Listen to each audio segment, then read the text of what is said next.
소망교회에서 심호하시는 윤성천 목사님께서 나오셔서 하나님 말씀 증거해 주시겠습니다. 많은 은혜 받으시기 바랍니다.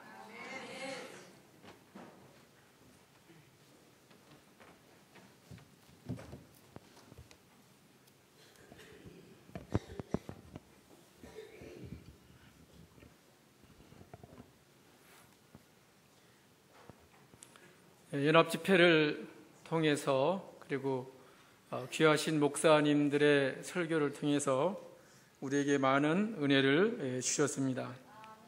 이 시간에도 하나님께서 우리에게 은혜 주시기를 바라면서 말씀을 증거하도록 하겠습니다.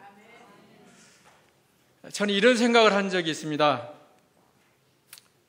우리가 구원받은 다음에 이 세상에 살면서 이렇게 어렵게 살지 말고 또 세상 사람들에게 비난받지 않고 한꺼번에 하나님께서 성인군자로 만들면 얼마나 좋을까?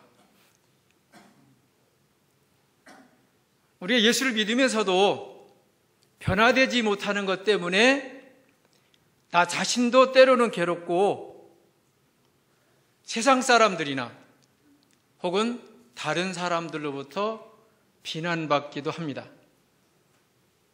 그것 때문에 하나님의 영광이 가려질 때도 많이 있어요. 그래서 이런 걸 생각하면서 하나님이 굳이 구원해 주셨으면 한꺼번에 끝내버리시지 왜 이렇게 세상에 놔두면서 힘들게 살기도 하고 또 믿는 것도 제대로 믿지도 못하고 이러면서 살게 내두셨을까? 그런 한번 의문을 가져본 적이 있습니다. 그러한 내용이 오늘 본문을 통해서 해결되리라고 생각을 합니다. 하나님께서 우리를 인도하시는데 그때나 지금이나 동일하게 우리를 인도하십니다. 낮에는 구름기둥으로 밤에는 불기둥으로 하나님께서 인도하신 것처럼 오늘날 우리에게도 하나님께서 그렇게 인도하고 계십니다. 근데 하나님께서 인도하시는데 어디로 인도하시냐면 광야로 인도하시는 거예요. 만약에 여러분의 목사님들이 어디 가는데 벚꽃 축제하는 데 가자 했는데 그 곧장 가면 얼마나 좋아요. 그런데 엉뚱한 데 데려가는 거예요.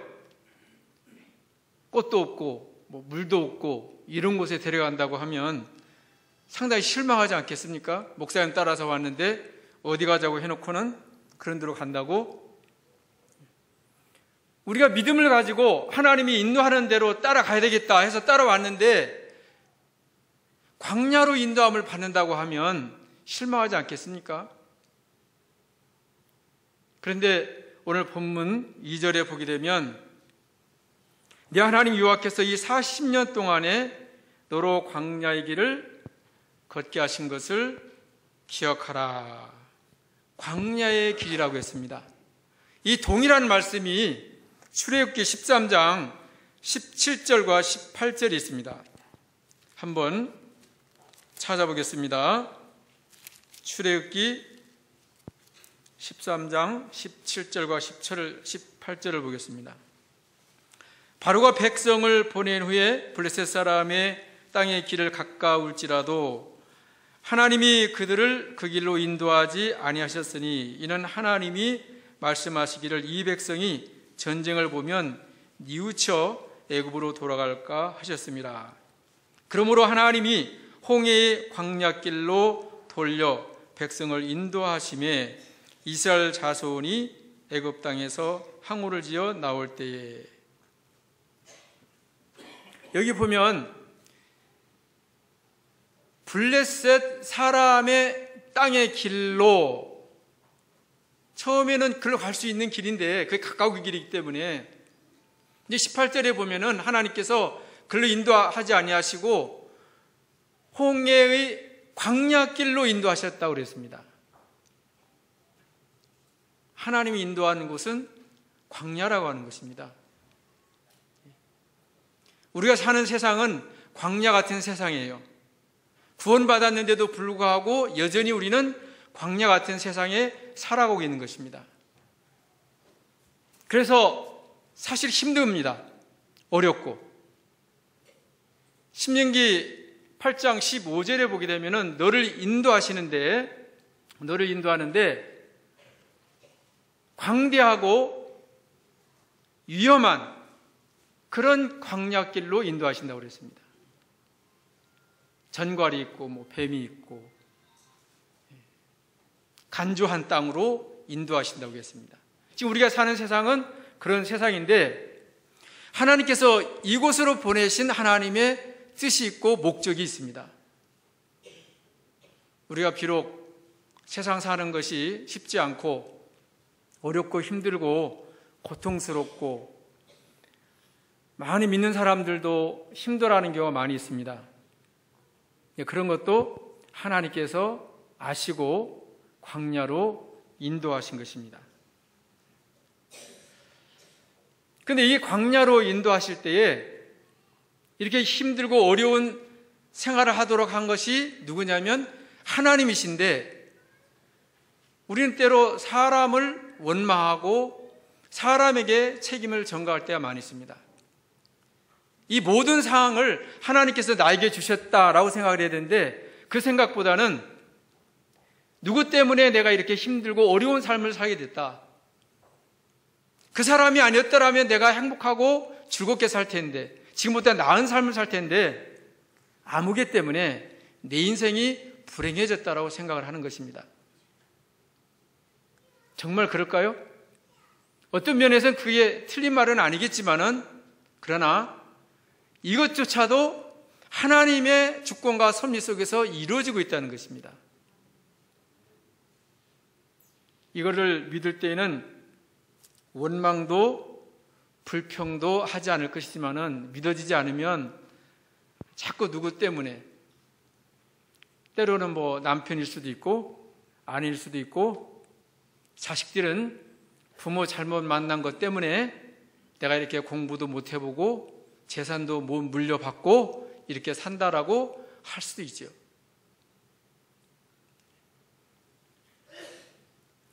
근데 그 모든 주체가 역사를 주장하시고 우리 인생을 주장하시는 분은 하나님이시다는 사실을 우리가 믿어야 됩니다. 받아들여야 됩니다. 그런데 아까 말씀드린 대로 블레셋 사람의 땅의 길로 이게 가까운데도 불구하고 왜 홍해 광야길로 있느냐? 이제 아까 읽은 출애굽기 13장 17절에 보면은 전쟁을 보게 되면 그들이 두려워해서 마음이 돌아서서 애굽으로 돌아갈까 봐 하나님이 광야로 보낸 것입니다. 이거는 어떤 의미를 가지고 있는가 하면은 이스라엘 백성이 애굽에서 나왔을 때 무슨 군사훈련 받은 것도 아니고 무기를 준비한 것도 아니고 전쟁에 능한 무슨 전략가가 있는 것도 아니고 그냥 종살이 하다가 갑작스럽게 하나님의 명령에 의해서 10가지 재앙 이후에 나오게 된 겁니다. 무슨 준비를 했겠어요? 허겁지겁 나온 그런 상태입니다. 근데 전쟁을 하게 되면은 질 수밖에 없죠. 근데 또 의문이 생기는 거예요. 아니 하나님이 능력이 있으신 분이 홍해도 건너으면은 블레셋 사람들 다 죽여버리든지 아니면 그냥 번쩍 뛰어서 저 가나안 땅으로 갖다 집어넣든지 아니면 전쟁을 하면 무조건 이기게 만들지 하나님이 약하셔가지고 돌리셨을까? 왜 그렇게 하셨을까? 하나님이 하실 수 있는데도 불구하고 이적과 기사를 통해서 그들을 스스로 죽이게 해서 쉽게 건너갈 수도 있는데 그 땅을 지나갈 수도 있는데 불구하고 하나님은 그 방법을 쓰지 않았어요. 광야로 보냅니다. 감당할 시험만 주신 거죠. 그 부분에서는 감당할 시험만 주셨습니다. 그리고 광야로 갈 수 있는 길도 다 열어주신 거죠. 이것이 고린도전서 10장에서 나오는 내용입니다. 광야 생활을 통해서 이제 교훈해 주시는 내용인데, 하나님께서 하실 수 있어요. 서두에서 말씀드린 대로 우리가 예수 믿자마자 완벽하게 새로운 사람으로, 거룩한 사람으로, 성인 군자처럼 경건한 사람으로, 믿음 좋은 사람으로, 기도 많이 하고 성경 읽고 예배 잘 참여하고 봉사 많이 하고 섬기는 일 하는 사람으로 만들 수가 있을 거예요. 능력이 있으니까. 근데 그렇게 하지 않았어요. 광야를 보내서 훈련을 시킵니다. 연단을 시키는 겁니다. 그게 필요하다는 거죠.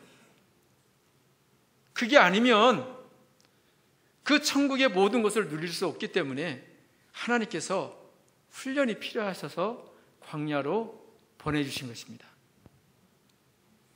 지금 너무 힘들고 어렵다고 해서 불행한 것이 아니라, 하나님은 나를 사랑해서 천국 백성으로서 천국의 모든 것을 누릴 수 있는 사람의 능력과 실력과 자격을 만들기 위해서 우리를 이 가운데 보내신 겁니다. 그러니까 우리가 좀 더 생각해 보면 하나님의 은혜라고 생각을 하셔야 돼요. 하나님의 은혜구나. 내가 이 광야 같은 세상에서 어떻게 사는가를 하나님이 지켜보시고, 또 너를 연단시키기 위해서 많은 사건과 많은 어려움과 고통과 때로는 잘됨을 통해서, 편안함을 통해서 시험도 하시는 분입니다. 이럴 때 우리가 정신 차리지 못하면 그냥 세상에 빠질 수 있고 또 사탄의 시험에 넘어갈 수밖에 없죠. 하나님께서 광야로 보냈습니다. 그래서 세상 사람들도 살기 참 어려워서 맨날 죽겠다라고 하면서 살지 않습니까? 피곤해서 죽고, 오늘 점심을 잘 먹었으니까 배불러서 죽겠고, 기뻐서 죽겠고, 너무 행복해서 죽겠고. 근데 믿는 사람들도 똑같아요. 믿지 않는 사람들과 달랐으면 얼마나 좋겠습니까? 그런데 별반 다르지가 않더라고요. 교인들 여러 군데 다녀봐도 그래도 그런 것 같아요. 그래도 좀 낫긴 낫겠지만은, 가수 중에 치혜준이 부른 노래 중에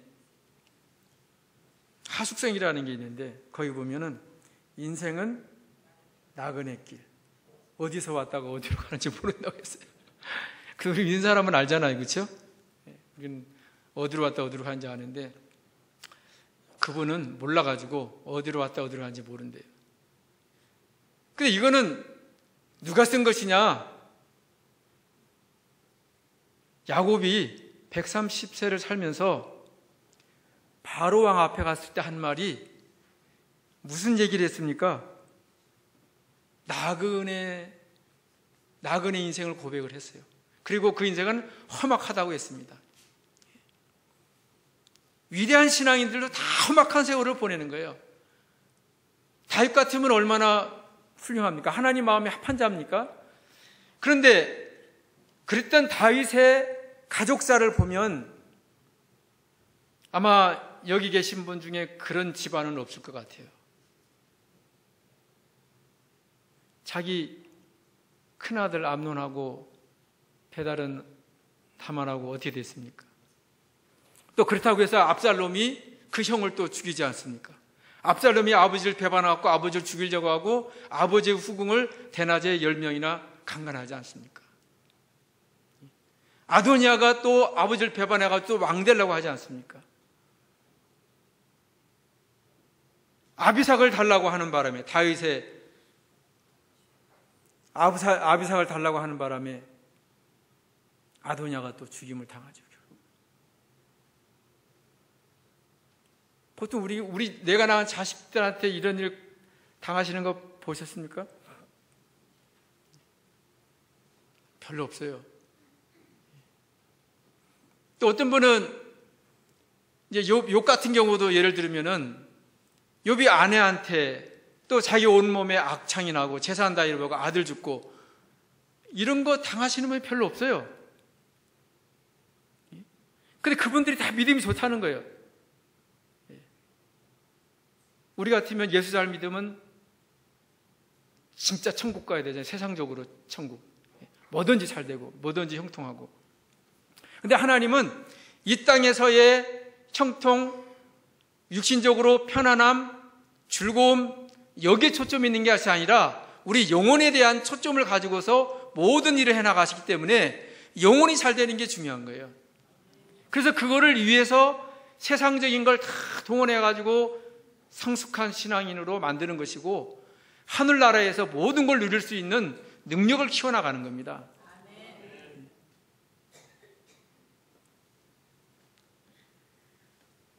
우리가 이 세상에서 하는 거 아무리 힘들어도 성경에서 위대하다고 하시는 분들처럼 그런 일 당하는 일이 별로 없어요. 어떤 분은 운전하다가 졸아갖고 아내 죽고 손자 죽었어요.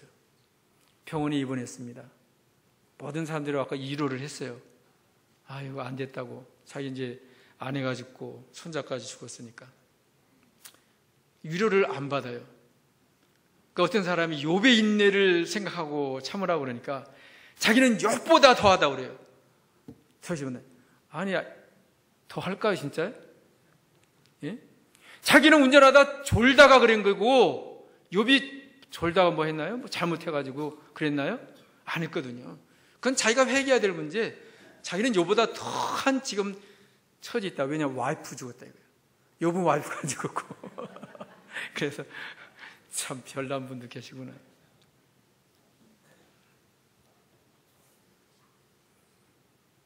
우리가 살면서 모든 것은 내 중심이 아니라고 생각을 하고 사셔야 됩니다. 하나님이 해나가신다. 그래서 나를 왜 이 환경과 처지에 두셨을까? 왜 이 사건을 당하게 하셨을까? 왜 말썽 많은 자식을 낳게 했을까? 왜 바람 피우고 집에서 못된 짓 하는 남편 내게 만나게 했을까? 또 남편 입장에서는 뭣도 못하는 아내를 주셨을까?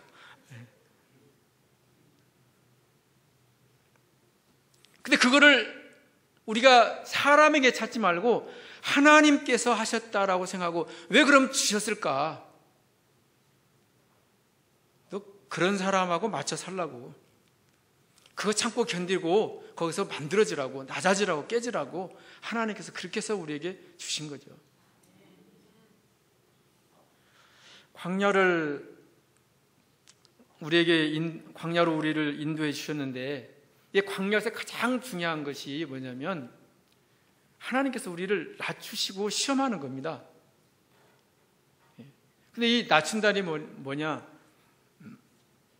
이제 히브리어로 아나라고 하는 말인데 이 아나라고 하는 말이 똑같은 단어가 우리 성경에서 얻은 여기처럼 나츠사로 돼 있고 또 어디 가면 겸손이라고도 돼 있고 어디 가면은 괴롭게 한다는 걸로 돼 있고 어디 가면 학대를 당한다는 말로 돼 있고 그렇게 여러 가지로 이렇게 번역이 돼요.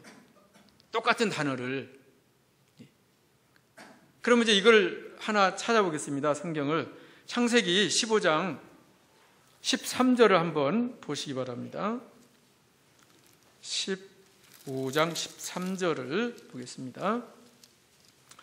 여호와께서 아브라함에게 이르시되 너는 정령이 알라 내 자손이 이방에게 객이 되어 그들을 섬기겠고 그들은 400년 동안 내 자손을 괴롭게 하리니. 요 괴롭게 한다는 말이 낮춘 말하고 똑같은 말이에요.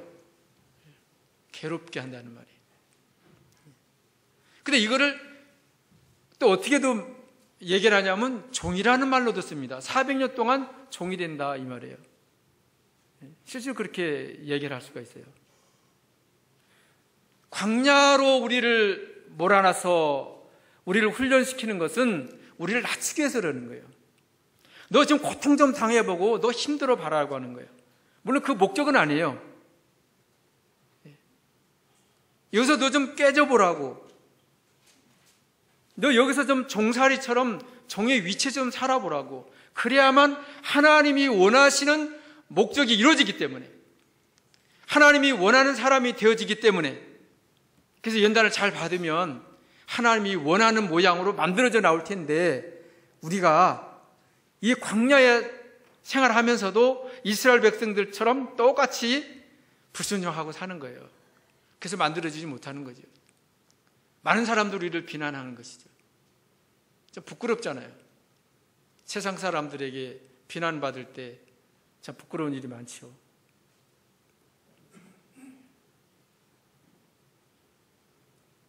하나님의 말씀대로 산다는 것이 어떨 때는 굉장히 고통스럽고 힘들어요. 때로는 귀찮아요. 뭐 새벽 예배도 왔지만 새벽 나에 올라오면 얼마나 힘들고 어려워요. 근데 이렇게 우리가 말씀대로 광야에 살라고 하면은 어려움이 많아요. 근데 이것이 순종이 되어지려면 낮아져야만 순종을 잘할 수 있습니다.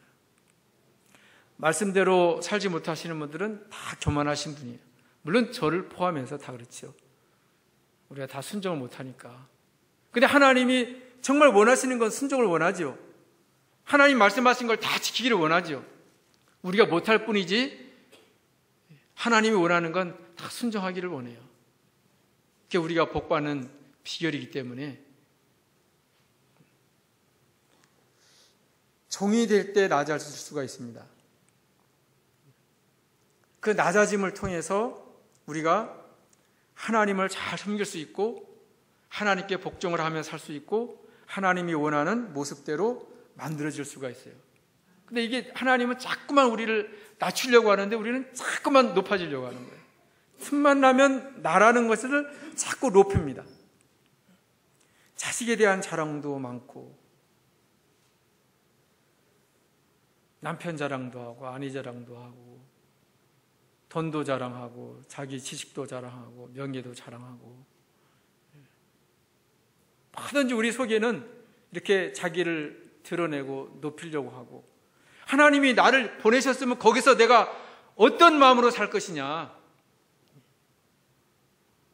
어떤 자세로 살 것이냐, 내가 여기서 배워야 될 것이 뭐냐, 헛된 꿈을 버리고 내가 여기서 만들어지고 깨달아지고 할 것이 무엇인가를 찾아야 되는데 그 부분을 잘 찾지를 못해요. 전부 우리는 언제나 세상적으로 나은 것만 찾으려고 하고 나은 것만 부러워하고 또 그걸 소망하고 삽니다. 하나님이 우리에게 원하는 건 그것이 아닌데도 계속 우리는 자꾸 높아지려고 해요. 예수님의 제자들도 마가복음 9장 33절 34절에 보면은 제자들이 그 노중에서 대화하는 걸 물어보십니다. 근데 거기서 한 내용이 뭐냐면 노중에서 서로 누가 크냐, 누가 더 잘났느냐라고 이야기를 하는 거예요. 근데 이것이 우리 믿는 사람들에게도 있고 교회 생활에도 다 있어요. 다 서로 높아지려고 하고 서로 잘 보이려고 하고 그게 아니라 내가 교인들을 섬기고 나를 감추고 나를 드러내지 않으려고 하는 것보다는 항상 자기를 제일 잘나. 뭐 노래도 뭐 요즘 뭐 제일 잘 나가 뭐 그런 노래도 있는 것 같은데 가사를 잘 모르겠어요. 뭐 제일 잘 나가 하는 것처럼 세상적으로 잘 나가고 싶은 것이 우리 욕심입니다. 근데 하나님께서는 우리를 낮춰서 복 주시려고 하고 우리는 자꾸 높아져서 하나님이 원치 않는 길을 가려고 하는 우리의 부패성과 그리고 속사람이 있습니다. 낮춰주려면 상당히 괴롭고 힘들어요. 남을 섬기려고 하면 쉬운 일이 아니에요. 시간 들이고 돈 들이고 때는 피곤하고 우리가 지금 예배 드리는 것도 하나님께 예배 드리러 왔지 않습니까? 이것도 피곤해요. 3일째 되니까 진짜 피곤해지더라고요. 하루 지나고 이틀 지나면 조금씩 피곤해져요. 새벽 예배 안 온 사람이 나오면은 이렇게 낮아져서 하나님이 원하는 대로 살려고 하면 또 힘들어요. 성경 안 보려고 하는 사람이 성경 보려고 하면 또 힘들어요. 세상에 너무 좋은 것들이 많으니까, 너무 사랑할 만한 것들이 많이 생겼으니까, 놀러 갈 데가 많아졌으니까, 뭐 성경 보는 게 그렇게 재미가 있겠어요? 예배 드리는 게 뭐 별로 재미가 없겠죠. 너무 세상적으로 좋고 재밌고 빠질 만한 것들이 많은 세상에 살고 있기 때문에 우리가 거기 쉽게 넘어갈 수 있는데, 그런 거를 다 끊고 나갈 때 세상 재미를 끊어야 되고 세상 즐거움을 끊어야 되는 고통이 따르는 거죠.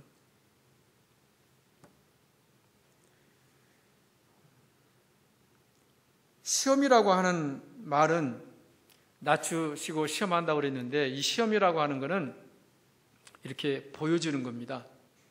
보여주는 거예요. 하나님께서 시험해야만 아는 건 아니잖아요. 안 해도 다 아시는 분이에요. 근데도 굳이 시험을 하는 거예요. 광야로 보내가지고. 왜 시험을 하느냐? 하나님이 몰라서가 아니라 너 스스로 너를 알라. 그런데 너 스스로 너를 알라고 했는데도 모르는 거예요. 그러니까 다른 사람을 통해서 너 좀 알라고. 어떤 사람이 나를 비난하는 거예요. 예수 믿는 것이 뭐 어쩌저쩌 그러면 이게 남이 나를 욕하는구나. 그렇게 해서라도 좀 알라고. 광야라고 하는 공동체 속에 집어넣고서 그걸 깨닫게 해주시는 거예요.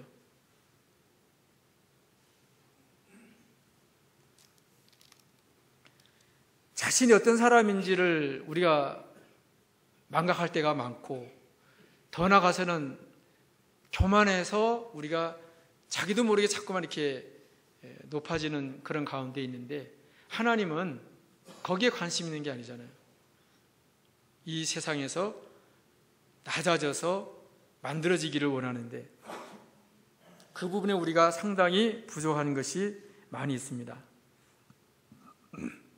내가 영적으로 얼마나 실력이 있는지, 얼마나 인격이 만들어졌는지, 내가 얼마나 부족한 면이 많이 있는지, 아직도 내가 깨어져야 될 것이 얼마나 많은지를 하나님께서 알게 해주시려고 여기 보내주신 거예요. 이 환경을 우리에게 주신 겁니다. 이런 사람 저런 사람 만나게 해주신 거예요. 그러면 믿기 때문에 미워할 것이 아니라 미운 사람을 사랑할 수 있는 그런 믿음의 실력자가 되게 해달라고 기도해야 되고, 미워하는 것을 회개해야 될 문제지 그런 사람을 피해 다니는 것이 아니에요. 교회 다니는 사람이 꼴보기 싫어가지고 다른 교회 가버리는 사람들 종종 있잖아요. 그러니까 자기는 잘난 것 같지만 사실은 너무 불쌍한 사람이에요. 하나님은 내가 그런 사람도 사랑하라고, 그런 능력의 사람이 되라고, 마음 넓은 사람이 되라고 그렇게 만들어주신 건데, 그 기회를 놓쳐버리는 거예요. 사실은 없죠. 현실적으로는 미운 사람 저기 오면 슬쩍 싹 돌아가잖아요. 우리는요. 안 만나려고.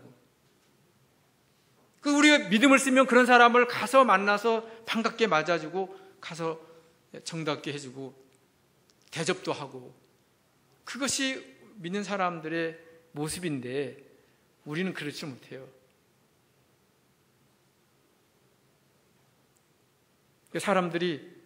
믿는 사람들이 마음이 좀 넓어서 포용심이 많아야 되는데 그렇게 하지 못하고 속이 좁아가지고 다른 사람과 맺힌 거를 쉽게 풀지를 못합니다. 계속 꽁하고 평생 죽을 때까지 가지고 가는데, 근데 걱정이 생긴 거예요. 그러다 천국 가면 만날 텐데 천국 가서는 어떻게 피해 다닐까? 예? 걱정이 좀 생기더라고요. 우리가 하나님을 믿으면서 우리에게 있는 모든 것을 다 드러내 주시는 것이 하나님의 축복입니다. 그래서 나를 점점 알아간다는 것이 축복이에요. 많은 사람들은 믿는 척하는 사람도 많고 자기가 믿음이 있다고 생각하는 사람도 굉장히 많아요. 말은 그렇게 안 하죠. 근데 실질적으로는 자기가 다 믿음이 있다고 생각하고, 그래서 다른 사람 믿음 못 지킨 사람 보면 아이고 저것도 못 지켜. 그리고 저런 시험도 하나도 못 이긴다고 했는데 정작 그 사람이 딱 당하니까 자기가 넘어지더라고요. 별것도 아닌 것에.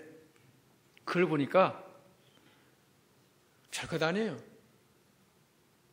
나와 아무 상관없는 데 믿음이 고상한 것 좋은 것 같은데 나와 이해 타산이 딱 얽히면 딱 시험 들어버려요. 그래서 사람은 좀 건드려 봐야 돼요. 교인들끼리 슬슬 건드려 보세요. 그러면 그 사람의 그 본성이 나올 텐데 그 본성 나올 때 참 축복입니다. 감추고 싹 감추고 남하고 부딪히지 않으면 좋은 것 같지만 내가 누구하고 부딪혀도 안 나오는 사람은 괜찮은 거예요.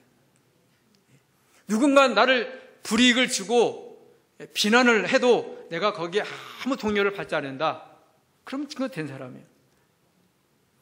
제가 아는 사람이 저하고 동갑내기 했었는데 뭐 인물도 좋고 키도 저보다 크고 멋있어요. 목소리도 멋있고 아주 얼마나 부드러운지 몰라요. 근데 자기에 대한 여자 소문을 딱 듣더니 사람이 싹 변해가지고는 어느 교회에 어느 이제 그때 당시 그분이 전도사였는데 싸납게 되더라고요. 그래서 이거는 제가 봤을 때는 이런 사람이 아닌데, 그러니까 우리가 지금 이렇게 평상시처럼 나와 아무 관계없는 사람은 다 좋은 사람 같은데 좀 건드려 봐야 한다고 그랬잖아요. 건드리려면 어떻게 하셔야 되냐면 교회 열심히 나오세요. 봉사할 때도 열심히 하고 모임에 자꾸만 만나면 부닥칠 일이 많아져요. 근데 그 부닥치면 미운 사람 생길 것 아니에요. 꼴 보기 싫은 사람 생길 것 아닙니까? 제 욕심쟁이도 막 보게 되고 욕쟁이도 만나게 되고 그러면 내가 그런 사람을 사랑할 수 있는가를 쫙 돌이켜봐야 돼요. 감싸줄 수 있는가를 돌이켜봐야 돼요. 그런 능력이 있는지 없는지. 그럼 못하면 문제는 누가 있느냐 하면 내가 문제예요. 내가 문제예요. 그 사람이 문제가 아니라 내가 문제이기 때문에 내가 회개해야 돼요. 저런 사람도 하나 못 사랑 하나 용서해 주지 못하나 내가 모든 것을 덮어주지 못하나 하고 나를 탓해야 돼요. 근데 보통은 날 탓하는 것이 아니라 다 상대방을 탓하고 있죠. 모든 걸 드러내시는데 오늘 본문에서는 마음이 어떤지를 알아보신다고 그랬고 또 하나는 말씀을 순종하는지 안 하는지 그 여부를 알려 하신다고 그랬어요. 시험해가지고 다 드러낸다는 거예요. 너 이렇게 어려운 상황에도 정말 말씀 순종하냐? 이런 가운데서 네가 끝까지 참고 나갈 것이냐? 너 이런데도 욕 안 하고 네가 참고 나갈 거냐? 끝까지 기다릴 것이냐? 하나님의 주권만 붙들고 참고 또 나갈 거냐? 그걸 하나님이 지금 이렇게 몰라서 하는 게 아니라 그거를 훈련시키는 거예요. 알게 하려고. 내가 지금 요거밖에 못 참는다. 알게 해주시는 겁니다. 마음속에 무엇이 있는지 이거를 드러낼 기회가 있어야죠. 평상시 때는 다 괜찮은 것 같아요. 그렇죠? 그런데 하나님께서 그 속에 있는 것을 드러내실 때에 하나님께서 우리의 모습을 진짜 모습을 이제 알게 되는 거죠. 우리가 어려운 상황 닥쳤을 때 하나님 말씀 지킬 수 있을까 없을까 하나님이 시험하고 계세요. 우리가 좀 드러내고 계십니다. 근데 이렇게 어려워도 예배당에 와서 예배 드릴 거냐? 근데 이렇게 어렵게 경제적으로 어려운데도 그래도 굶어 죽으면서도 11조 할 거냐? 너 이렇게 어렵고 피곤하고 시간 없는데도 막 새벽에서 나와서도 기도할 수 있냐? 하나님이 시험하고 계시는 거예요. 내가 게을러 터진 성격을 가지고 있는데 이걸 내가 이겨야 되지 않습니까? 그것도 하나님이 시험거리를 준 거예요. 나한테. 그걸 극복해야 돼요. 이거는 지금 하나님이 이런 습성도 고치라고 나한테 줬구나. 이걸 극복하라고. 그래서 아주 능력 있는 훌륭한 신앙인이 되라고 주셨구나 하고 이겨야 될 문제예요. 넘어질 문제가 아닙니다.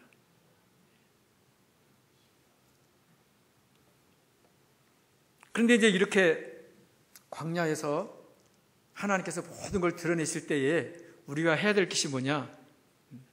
광야 생활하면서 이 이스라엘 백성들이 뭐 먹고 사는 줄 아냐면 떡 먹고 사는 줄을 알았어요. 떡 먹고. 그래서 떡 안 준다고 먹을 거 없다고 불평 많이 하잖아요. 또 목마르니까는 뭐 물 때문에 불평도 많이 하고, 그래서 반석에서 물이 나게 해서 마시게도 해줬죠. 근데 왜 만나를 광야 생활하는 사람들에게 내줬느냐? 오늘 이 본문에 뭐라고 했습니까? 만나를 먹이신 것은 사람이 떡으로만 사는 것이 아니요, 여호와의 입에서 나오는 모든 말씀으로 사는 줄을 너로 알게 하려 하십니다. 우리가 광야 생활 속에서 하나님이 우리로 하여금 알게 하고자 하는 것이 뭐냐면은, 우리가 사는 거는 여호와의 입에서 나오는 말씀으로 사는구나, 말씀으로 사는구나 알게 된 거예요. 여러분들 그걸 깨달아야 돼요. 떡으로 사는 거, 물론 떡도 있어야 되겠죠. 그거 먹고 사니까. 그러면 떡 주시면 됐잖아요. 그런데 하나님께서 매일 먹을 수 있는 만나를 내려주신 거예요. 육신이 떡을 먹고 하루를 살듯이 너희들도 만나를 먹고 살아야 된다. 하나님의 말씀을 먹고 살아야 된다. 근데 먹는다는 말을 왜 썼을까요? 왜 영양시라고 했을까요? 음식 먹으면 살이 되고 피가 돼서 내 몸에 일체가 되지 않습니까? 하나님의 말씀이 내 인격이 돼야 되고 내 생활이 돼야 된다는 의미에서 만나 먹는 걸 얘기를 한 거예요. 하나님의 말씀을 먹어야 됩니다. 많은 지식을 가지고 많이 아는 것이 중요한 거 아니에요. 어떤 분은 성경을 잘 알아요. 그래갖고 뭐 성경대로 안 한다고 다 흉봐요. 근데 가만히 보면 본인은 더 큰 죄가 더 많고, 이거는 남을 정죄하는 죄도 많고, 형제를 미워하는 죄도 많고, 남을 나보다 여기지도 않는 죄도 범하고, 남이 허물 있으면 덮어졌는데 다 까벌려가지고 하니까 이거는 뭐 사랑도 없고, 본인은 다 어기면서 또 자기네도 남 어긴다고 막, 본인은 또 제일 믿음이 좋다고 생각해요. 그러면 안 된다는 거예요. 광야 생활을 하면서 제일 우리가 많이 깨달을 것이, 내가 하나님의 말씀 순종하는 것이 사는 거구나. 육신의 양식, 육신의 쾌락, 육신의 어떤 것을 누리고자 하는 그 모든 그것이 내가 영원히 사는 문제가 되는 것이 아니고, 내 영혼에 유익되는 것도 아니고, 나를 잘되게 하는 것도 아니다. 내가 사는 길은 하나님의 말씀을 붙들고 사는 것밖에 없구나. 아무리 큰 시험이 오고 큰 환난이 닥치고 견딜 수 없는 고통이 오더라도 내가 말씀을 붙들고 사는 것이 하나님의 뜻이구나. 하나님 말씀 많이 배우지 않습니까? 교회에서 그 말씀 붙들고 살라는 얘기예요. 하나하나 지키려고 노력하라는 겁니다. 근데 왜 먹는 걸 얘기했잖아요? 바리새인처럼 지키기만 하는 사람, 그냥 형식적으로 지키는 사람은 남을 비판하고 정죄하는 사람들이 대부분이에요. 바리새인들이 그걸 잘했잖아요. 교인 중에서 성경 가지고 혹은 뭐 자기가 잘났다고 막 떠들어야 되는 사람은, 이런 사람은 진짜 바리새인들이 거의 태반이에요. 진짜 말씀을 먹고 사는 사람은, 예수님을 먹고 사는 사람은, 예수님이 내 마음에 있는 사람은, 그런 사람이 있을 때 비난하거나 정죄하지 않아요. 믿음이 자라나면 되겠지. 오히려 기도해주고 말씀 권면해주고, 시험 들고 그랬으면 가서 권면해주죠. 그것도 못 이기냐고 가서 뒤에 가서 흉보는 게 아니라,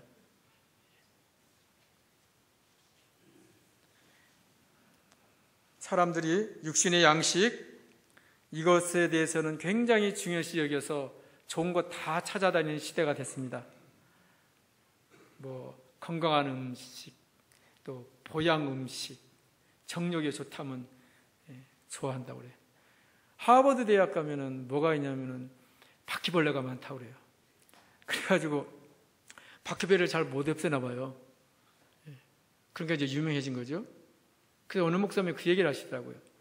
그건 한국 사람한테 맡기면 잘 된대요. 왜?